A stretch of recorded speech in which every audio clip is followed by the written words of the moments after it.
የሐዋሳ ቆይታ ክፍል 2። ሰላም ልጆች እንዴት ናችሁ? አሚኮ ነኝ።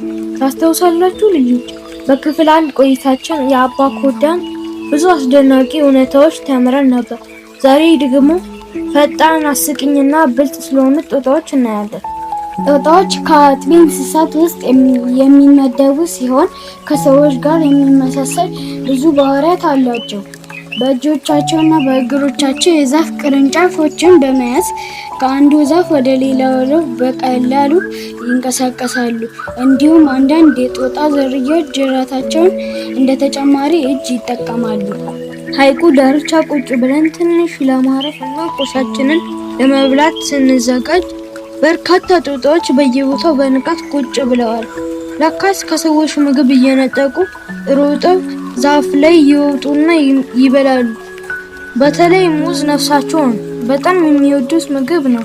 ነገር ግን ሙዝ ብቻ ሳይሆን ፍራፍሬ፣ ቅጠል፣ ዘር፣ አበባ፣ አቾሎኒና ነፍሳትም ይመገባሉ። በጣም የሚገርመኝ ነገር ደግሞ ምግብ ሲበሉ ልክ እንደ ሰው በእጃቸው እየቆረሱ መመገብ መቻላቸው ነው። ምን እንዳጋጠመኝ ታውቃላችሁ? በኪሴ ይዤ የነበረው ቸኮሌት በሙቀት ቀልጦ ከልጣጩ ጋር ተጣብቆ ከኪሴ አውጥቼ በእጄ ይዤው ነበር። ጦጢት እየሮጠች ልትቀማኝ መጣች። በድንጋጤ ወረወርኩላት። በሁለት እጆቿ ይዛ በላች። ልጣጩ ላይ የነበረውን ሳይቀር ላስ አድርጋ ጨርሳ ሄደች።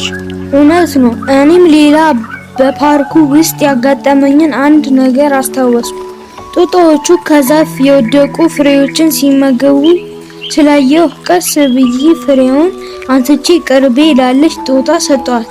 በእጇ ተቀብላኝ በላች። ደስ አለኝ። ከዚያም ለሌላዋ ጦጣ ልሰጣት ስል ሸሸች። እየተከተልኩ ሳስቸግራት ወደ እኔ እየሮጠች መጣችና ልክ በጥፊ እንደሚማታ እግሬ መታችኝ። በጣም ደነገጥኩ። ለካስ ጦጢት ተጫዋች ብቻ ሳትሆን ቁጡም ናት። አዎ አስታውሳለሁ። አስቂኝ አጋጣሚ ነበር። ሌላ አስደናቂ ነገር ደግሞ እናት ጦጣ ልጇን ልክ እንደ ሰው በጀርባዋ አዝላ ከቦታ ቦታ ተንቀሳቀሳለች።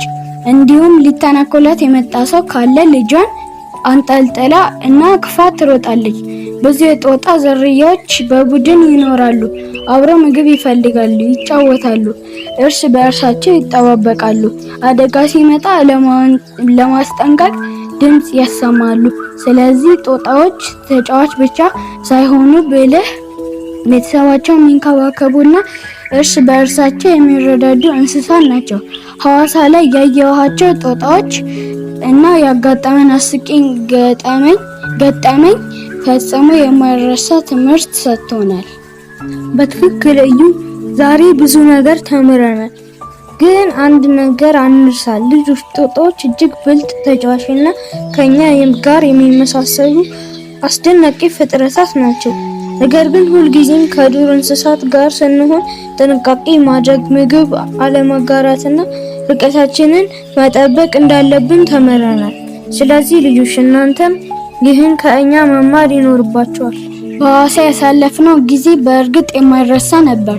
ተፈጥሮ ምንኛ ድንቅ እንደሆነች በአይናችን ማየት ችለናል።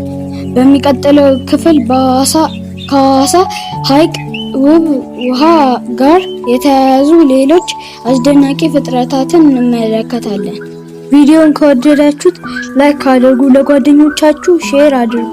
ተጨማሪ የተፈጥሮ ታሪኮችን ለመመልከት ቻናላችንን ሰብስክራይብ ማድረግ እንዳትረሱ። ቻው ቻው ልጆች።